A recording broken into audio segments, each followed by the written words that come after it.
Hey, what's up, everybody? BDL44 coming at you with another video. All right, so LeBron James, of course, taking his leave of absence. Bronny James goes off for 30 points last night in his G League road debut. What is actually going on? Nothing. Something's happening with the James game. Something fired Bronny up to play his best basketball game while his father's taking a leave of absence. What's actually happening? Because the one thing I know about Bronny James is that he's not an aggressive basketball player. He's not. That's not what he is. His game is let the game come to him, probably a little more than it should be. People have been calling on him and challenging him to be more aggressive for weeks at a time. And he hadn't found himself to be aggressive until last night, where he completely took over the basketball game, looked basically like his dad. What's really going on? Something's happened. Something inspired that young man. Somebody challenged him in a way that pushed the right button and got him woken up. What is it? That's the question I have for all of you. Did it have something to do with his father's leave of absence? You know, I've been hearing the speculation that he and his daddy could potentially be on the move. I don't know if I believe that. I made many videos telling you I don't think I believe that. But that's because I'm making sense of certain things that I think the Lakers should do. And we talked about in my last therapy session, decision making isn't always aligned with what people should do. Sometimes people move impulsively. Sometimes people move emotionally. I moved impulsively and emotionally and bought a phone I had no business buying, and now I'm stuck with it. No reimbursement money coming my way. Good decision making, and if you were anticipating me making what made the most sense, was me doing homework and calculating what was the best phone for the needs that I have and in purchasing it. But if you thought that was actually what I was going to do and you put money on it, you would have lost your money, because I didn't move in a way that made any damn sense when it turned me back in that phone. So I'm telling you guys that is exactly how I look at this basketball thing. Yes, there are things that people do that if they do things that make sense as we calculate them, then we'll see certain things.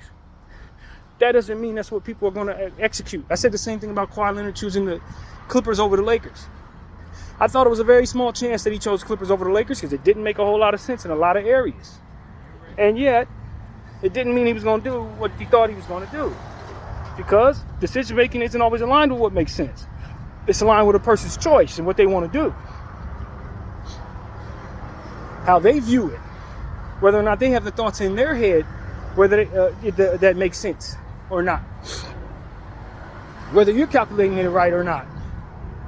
Whether or not they've had time to sit down and actually think or not. You know what I mean? So when it comes to this thing with the LeBron James, whether or not the Lakers will trade him away, or whether or not he would ask for a trade or amicably agree to move on mid-season, it doesn't make sense to me as I sit down and calculate it with a clear mind. But if I'm stressed out and I'm ready to get the hell out of here and I'm unhappy about some things, or if I'm just through with this on one side or another, they may actually do something that doesn't make any damn sense. It doesn't actually get them the best return for what they have. It doesn't actually, we make so many mistakes with our team, and it's the same people who've made those mistakes in position to make the next decision. I don't know that they're not about to make a brash decision to move on from LeBron James, getting back half of what it is they ultimately would have if they would have did it about 6 months ago. You know what I mean? Before it ever came to this. So I don't really know, to be honest with you. I think if I'm calculating things that make sense to me, I don't think anybody does anything. But I don't know if people are doing things that I think make sense. I don't know. So that's what I'm here to tell all of you guys. The tea leaves that I'm reading right now are telling me that maybe there's some people in behind the scenes that may be willing to move on and do some things that don't necessarily make sense right now. And maybe they weren't thinking about doing things 6 months ago when they probably would have got the best return, or before they gave them a no trade clause or what have you. Maybe they think about doing it now because this is when they feel like doing it. Never mind what should be done or whether or not it's been their best interest. People have been doing things that are not in their best interest around here for a long time. So, I don't know, man. Moving on from LeBron James is not something I'm against. I haven't been against that for years. Y'all know that. I'm happy he's here. I want him to stay, but I don't think we can win with him. And I do think that a big part of the problem is people trying to acquiesce to the leverage that he has and him being comfortable with asking them to do stuff that maybe isn't in their best interest. And how that trickles down to our roster not being very good. I really think that's the thing, man. And for every good thing that he does, there's something that we have to consider in that vein as well.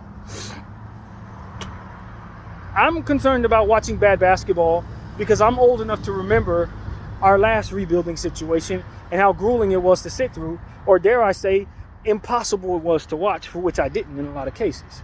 I didn't watch too much Sacre. I want people to understand, I didn't watch too much Kendall Marshall. I didn't watch too much, what's his name? Johnson. He was small forward, he used to play with us, could leap out the gym, but didn't have the greatest basketball IQ. I didn't watch too much of that dude. Like, when that team was running around, I was doing other things with my time. I would check the score. I would watch some highlights when they were playing against somebody I actually wanted to see. Other than that, I wasn't watching that crap. I was waiting for the draft.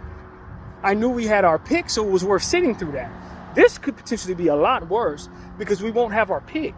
It will just be sitting through crap. So my thing is, while on Genie's end, it probably makes a lot of sense to hold on to LeBron James through his contract so that you can at least present to the world LeBron James and Anthony Davis, whether they win it or not, you still have something like that to watch.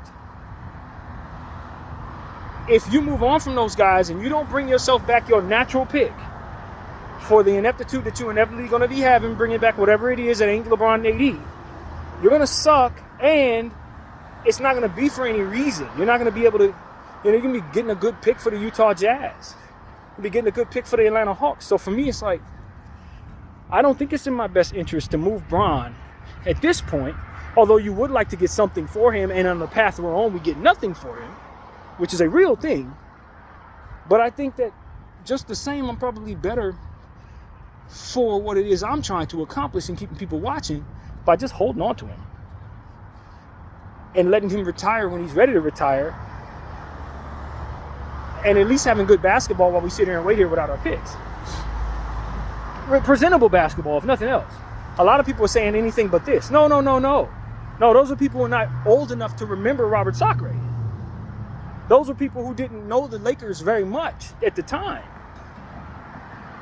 People who were just as much fans then as they are now, and know damn well that it's not just anything but this. No, sir, no. There are a lot of things you don't want that are a hell of a lot worse than this. And that's what I have in mind when I'm advising the team on what way they should go. I'm ready for some bad years so long as I can benefit from it at the end of the season.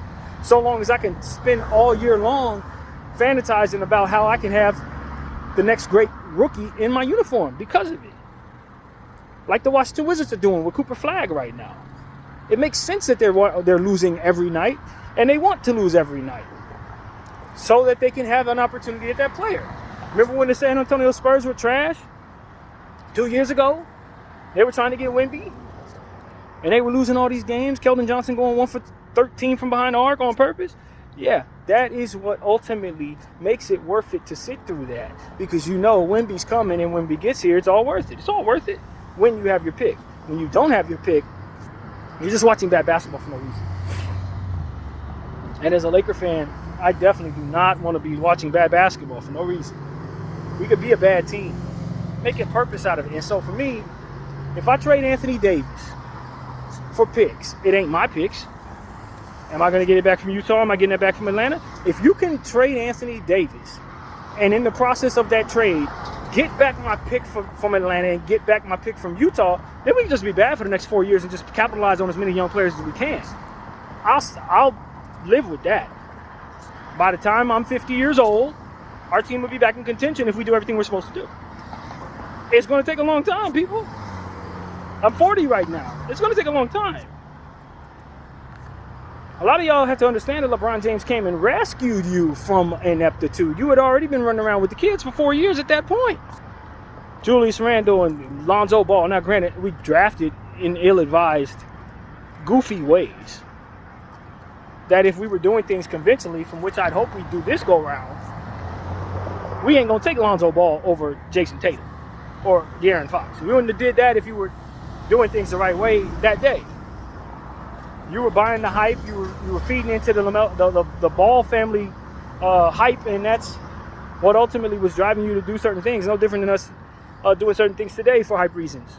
That hype buying aura is always going to eat at your potential as a franchise, LA. And I think with us going through what we just went through, I think we would approach those situations differently. I don't know that we draft Lonzo Ball tomorrow after all that we just been through just now.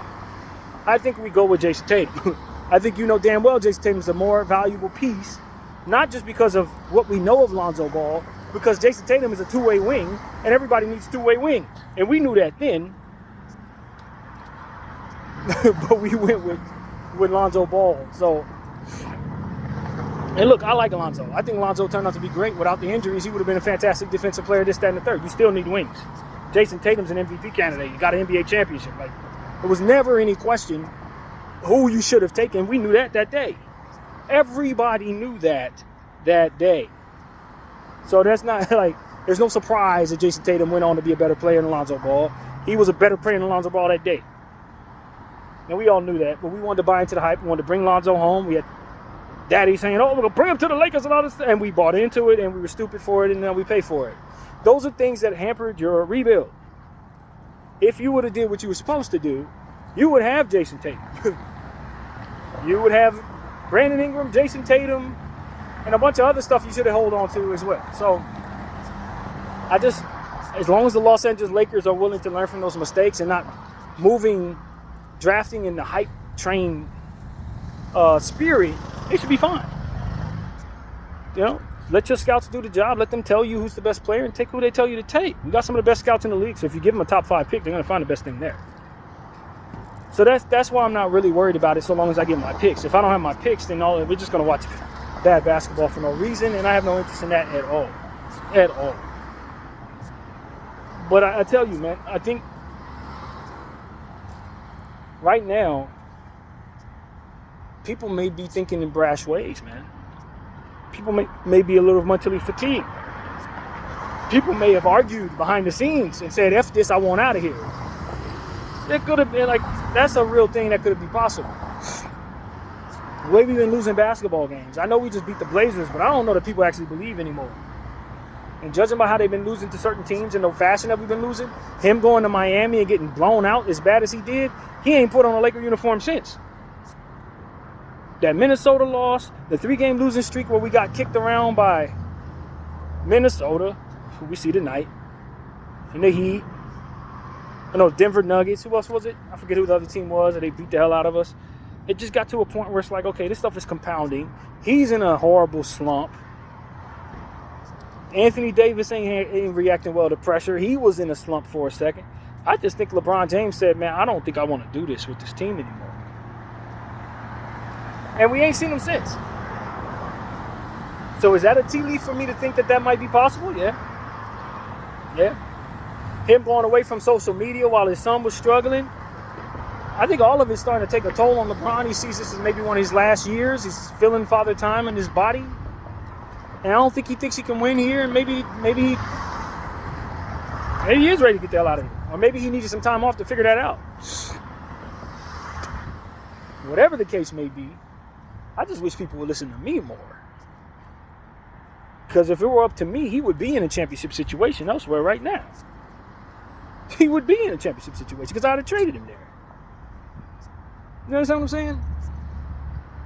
People want to be in places for the wrong reasons or don't want to do the work it takes to bring us to the place we need to be in and want to use their leverage against their own damn selves when it really comes down to it. I like Kevin Bronny here, but should he be eating up a whole roster spot in a 4-year guaranteed deal when you have other issues with your roster and your trade problems that you have? No. We got a whole 2 picks from which to work with over the next several years, whether we trade them or not. That's all we're worth. We had no business giving away roster spots. No business. Leverage or no leverage. It was going to hurt you, the team, the Lakers, and everybody else doing that.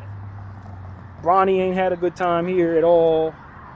Like, the whole thing is just being like just as bad as we knew it would be, as it looked on paper when you did it. And this is why I personally want some people now to move on. Not necessarily LeBron James, but some of the front office, man. As long as they're still attracted to shiny objects as it pertains to, you know, hype decisions and thinking they need to mortgage everything for superstars that are going to be gone in 3 minutes. As long as they have that mentality, as I've already said in this video, they ain't never going to be any good. They ain't never going to be any good, man. That's what it really comes down to. I swear to God, people going to think this is me. People going to think this is me. That's crazy. That is not me, man. Anyway, so as I'm looking at that, I realized that LeBron James could potentially be fed up after using all this leverage to do a bunch of stuff that ain't panning out, looking at the same old wacky team not being good enough to win any damn thing. He may just say, you know what, at this moment, I don't want to do this. I've been hearing about a foot injury, foot soreness. I've surmised that there may be some rib stuff going on from the collision with Wemby. So it's like, I ain't heard nobody mention nothing about ribs, but that looks like that would have been something that would have lingered. So for me, I'm just like, I don't know, man. I don't know. If I'm being honest with you, I don't know. I don't know. I want the Los Angeles Lakers to understand something. It's not just that you make decisions. It's that you make sound ones. Sound ones. You don't have to move impulsively, but you do have to move responsibly. You know what I'm saying? It's not a game that requires you to move in haste, but one that requires that you use patience. And so that's what I'm here to tell people, man. I think the Lakers should understand this is like a game of hopscotch. You jump in at the wrong time, you're gonna have rope around your neck. If you not hopscotch, but double dutch, you know, double dutch, tick, tick, tick, tick. You gotta figure out the rhythm and then jump in and stay with that rhythm, or you're gonna mess up. Double dutch. This is that kind of game. When it comes to making trades, you don't just hop in off rhythm. You gotta know what the hell you're doing and then jump in and move with it. And that's kind of how I look at this situation. When it comes to us just trying to make a move to get better and you give away 2 picks for role player A, you screwed yourself. Congratulations, you played yourself.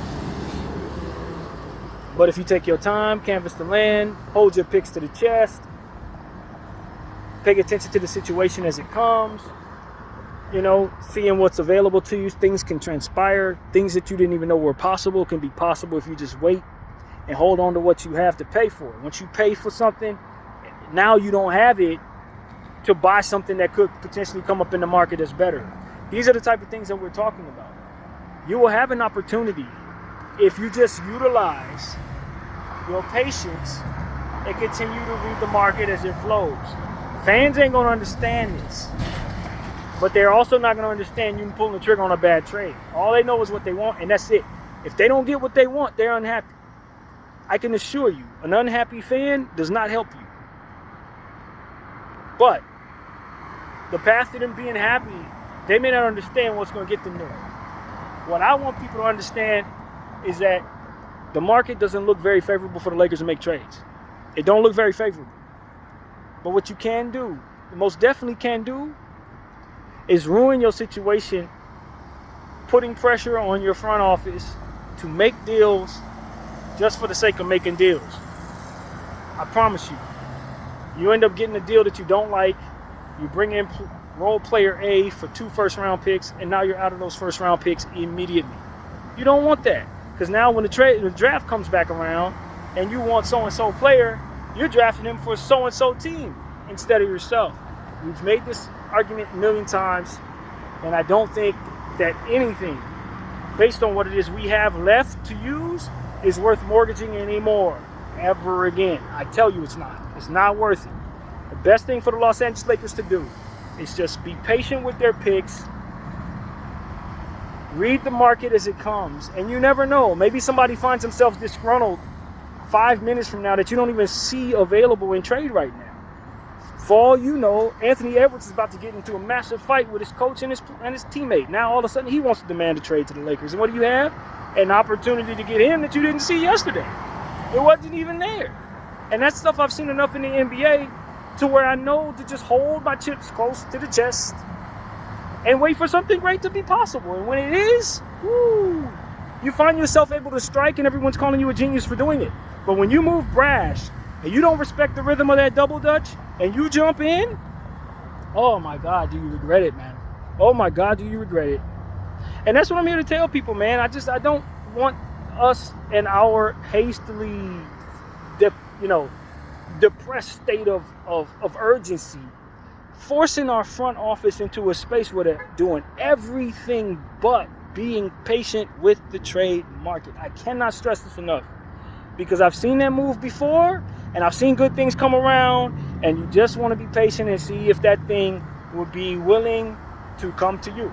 And if you have what you need to pay for it, you can execute that transaction. It makes you very happy.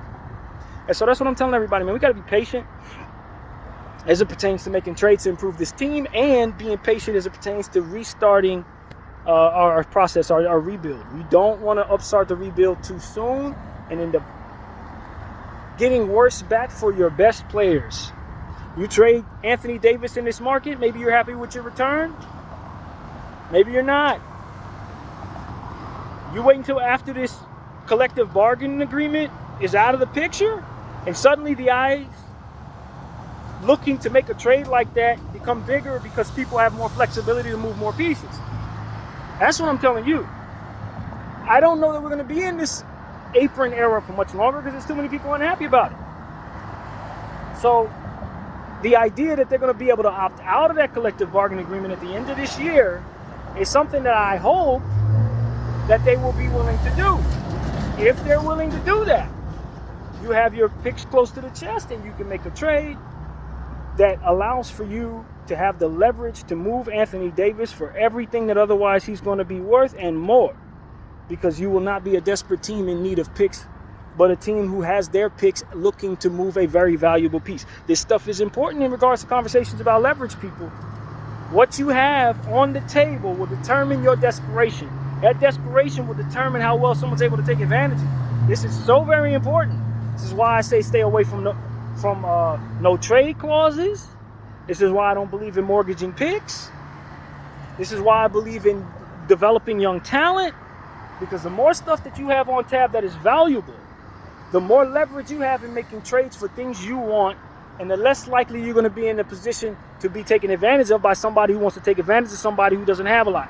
This is very, very crucial to the game that we are in. And this is why I think having more allows you to do more. It's just like any other credit situation. If you don't have credit, it's damn near impossible to even rent an apartment. But if your credit is pristine, you can get a loan to start a whole business. It's kind of the same logic. You want to make sure that you have stuff on the table that shows that you're not desperate. And as a player that's not desperate, people will come at you with a clear head, knowing that they can't fleece you, knowing that you're not a bum as it pertains to being a trade partner, somebody who's too stupid to know how to hold on to good things. And they put you in a much stronger position of leverage from which to execute the best possible trades. And that's what ultimately I want us to be in a position to do. We already have the leverage of the market. We're in LA. That's what I always keep telling you guys. We're in Los Angeles, man. We don't have to do so much to attract great things. It's going to come to us. So I want people to understand the great stuff is going to come to us. We just got to make sure the room is clean so that it's inhabitable for the great stuff to sit. We're always doing things backwards. We'll dirty up the room trying to make the existing superstar happy. The most important thing is to understand you are an Airbnb. As long as you keep the room clean, someone's always going to be willing to rent it. That's why I want Jeannie Buss to look at her franchise as an Airbnb, man. Just keep the place clean. Keep clean books, developing young talent, exciting personalities like Quincy Olivari. Keep them on the team, man. Execute good trades. Double dutch the situation as it pertains to jumping in the market, timing your rhythm perfectly, and watch good stuff just happen. It's not going to be that hard for us. We're not Sacramento. We're not Minnesota. It's very easy to do good things if you just keep your books clean. I keep telling y'all this. I've been saying this for years. Years, man. The Lakers fix is not a hard fix, bro. It's not. Because you have the opportunity that a lot of teams don't have to sign free agents. So even if you trigger your rebuild, a guy like Trae Young becomes a free agent, he may just want to sign with you outright. Now you don't have to worry about this. You know, maybe a guy like Wemby say, you know what, I don't want to be in San Antonio no more. Where am I going? The Lakers. And you have the opportunity, the free agency cash flow, your books are clean and all that. You don't have bad contracts eating up everything. And you can just sign a guy outright. But it's going to be young talent, it's going to be good coaching, and it's going to be competent front office personnel that's going to make that an attractive place for a guy like Wemby. So that's all I'm saying, man. People just got to keep the room clean. That's it. Keep the room clean. People will come to you. I promise. You don't have to acquiesce to any old thing that any old superstar wants you to do. You don't have to. You don't have to. Small markets have to do that because they have no chance of getting or keeping that superstar. They got to sign his son. They got to sign his brother. They got to sign his lawyer. We ain't got to do none of that, man, because we got the next superstar just as quick ready to come here, so long as we don't set the precedent that we're going to sign his son, sign his brother, and sign his lawyer. It's basketball deals, man. And see, that's the point. You set the wrong precedent, and then you find out that the next superstar is going to expect you to do that same thing for them. You do not want that expectation level on your head. You definitely do not. The most important thing for you is to keep the room clean, LA. I cannot stress enough. Keep the room clean, people. Cool to you. And so that's what I'm telling everybody, man. We are in a good position whether LeBron James stays or not. In fact, I could argue so long as we get the right return for what it is we have, we're in a fantastic position to put together something very special in the near future. Very near future. We don't have to wait 10, 12 years necessarily if we do things correctly. And so that's what I'm telling people, man. But if you do things the wrong way, you will make it so that it takes 10, 12 years to turn this thing around. You can turn this back into a Jim Buss-like environment where nobody, you know, LaMarcus Aldridge and Carmelo Anthony won't even want to sign with you, let alone LeBron James and Kevin Durant. You see what I'm saying? You can ruin the room, but it ain't too hard to keep it clean. Just take care of what you're responsible for. Player development, keeping a good environment. It's going to be stressful regardless. It's LA, it's the Lakers, it's going to be stressful. But, you know, making sure that player development is something that you keep on the forefront. Good scouting continues to be enriched and feel empowered. You know, don't undermine your scouts is what I would say. Don't do that anymore. If they want Cam Whitmore, take Cam Whitmore. You know what I mean? Keep them happy, keep them well fed and paid, and let them help make good basketball decisions. And watch the good basketball decisions make you an attractive franchise to watch this off the strength of you being the Lakers any dang way, man. I cannot stress this enough. BDF 44, I thank you all for watching.